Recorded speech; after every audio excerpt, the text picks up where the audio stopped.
அவமானம். ஜிம்பாப்வே அணியிடம் தோற்ற T20 உலகக்கோப்பை சாம்பியன். 102 ரன்களுக்கு இந்திய அணி ஆல் அவுட்.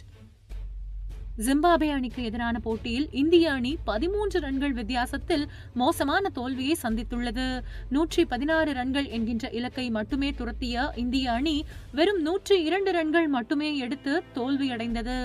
இதன் மூலமாக ஜிம்பாப்வே அணி 1-0 என்கின்ற கணக்கில் T20 தொடரில் முன்னிலை பெற்றுள்ளது. T20 உலகக்கோப்பை தொடரை 17 ஆண்டுகளுக்கு பின் இந்திய அணி வென்று சாம்பியனானது. இந்த கொண்டாட்டமே இன்னும் முடிவடையாத சூழலில் இந்திய அணி ஜிம்பாப்வேவுக்கு சுற்றுப்பயணம் மேற்கொண்டுள்ளது. இந்த நிலையில் ஜிம்பாப்வே அணிக்கு எதிரான முதல் T20 போட்டியில் டாஸ் வென்ற இந்திய அணியின் கேப்டன் சுப்மன் கில் பவுலிங்கை தேர்வு செய்தார்.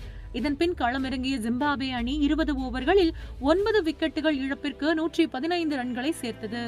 பின்னர் இந்திய அணிக்காக அறிமுக வீரர் அபிஷேக் சர்மா சுப்மன் கில் கூட்டணி தொடக்கம் கொடுத்தது. இதில் முதல் ஓவரிலேயே சிக்ஸர் அடிக்க ஆசைப்பட்டு அறிமுக வீரர் அபிஷேக் சர்மா டக் அவுட் ஆகி வெளியேறினார். இதன் பின் ருத்ராஜ் கெய்க்வாட், சுப்மன் கில் இருவரும் இணைந்தனர். இருவரும் பார்ட்னர்ஷிப் உருவாக்கும் முயற்சியில் ஈடுபட்ட போது ருத்ராஜ் கெய்க்வாட் 7 ரன்களில் ஆட்டமிழக்க சட்டாரா வீசிய 5வது ஓவரில் ரியான் பராக் 2 ரன்களிலும் ரிங்கு சிங் டக் அவுட் ஆகியும் வெளியேறினர். இதனால் இந்திய அணி 5 ஓவர்களில் 22 ரன்களுக்கு 4 விக்கெட்டுகளை இழந்து தடுமாறியது. பின்னர் சுப்மன் கில், துருவ் ஜுரேல் இருவரும் இணைந்து நிதான ஆட்டத்தை கையில் எடுத்தனர். 9 ஓவர்களில் இந்திய அணியின் ஸ்கோர் 36 ரன்களாக மட்டுமே இருந்தது. இதன் பின் ரன்கள் சேர்க்க முயற்சித்து துருவ் ஜுரேல் 7 ரன்களில் ஆட்டமிழக்க சிக்கந்தர் ராசா சுழலில் சிக்கி சுப்மன் கில்லும் 31 ரன்களில் போல்ட் ஆகி வெளியேறினார். இதனால் இந்திய ரசிகர்களின் நம்பிக்கையும் சுக்குநூறாகியது.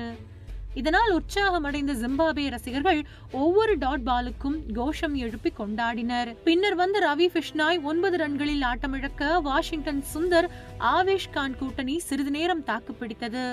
வாஷிங்டன் சுந்தர் நிதானம் காட்டிய போது ஆவேஷ் கான் அதிரடியில் இறங்கினார். மசகட்ஷா வீசிய 16வது ஓவரில் 2 பவுண்டரிகளை விளாசிய ஆவேஷ் கான் ஃபுல் டாஸ் பந்தில் 6 அடிக்க முயன்று 16 ரன்களில் வெளியேறினார்.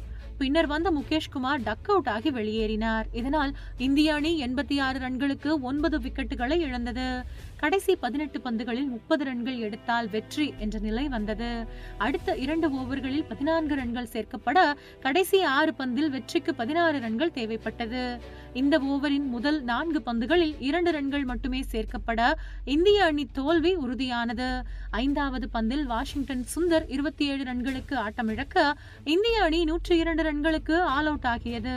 இதன் மூலமாகவே ஜிம்பாப்வே அணி 13 ரன்கள் வித்தியாசத்தில் அபார வெற்றியை பெற்றது.